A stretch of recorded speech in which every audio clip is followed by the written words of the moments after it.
Good afternoon, everyone. My name is Janet Rodriguez, and today I am going to be talking to you about relative age dating. Relative age dating helps us determine which rock, fossil, or event came first without specifying the exact date. So the deeper we dig, the further back in time we can see.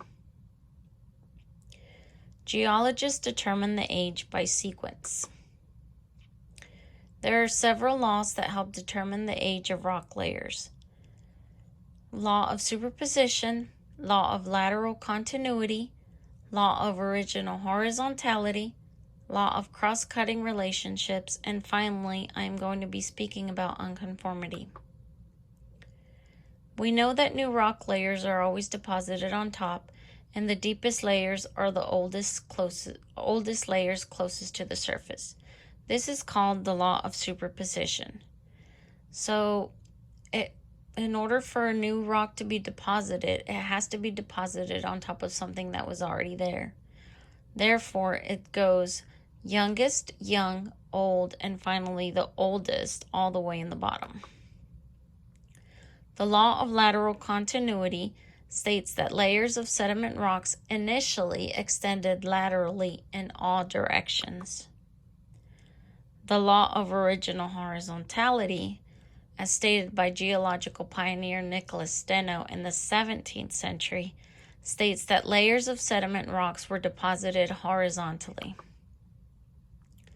The law of cross-cutting relationships, as described by James Hutton, states that if a fault or inclusion cut through another body of rock, then it must be younger than the rock which it cut through. So it had to have already been there in order for something else to cut through it. Unconformity. An erosion surface representing a gap in time between the formation of two sections of rock.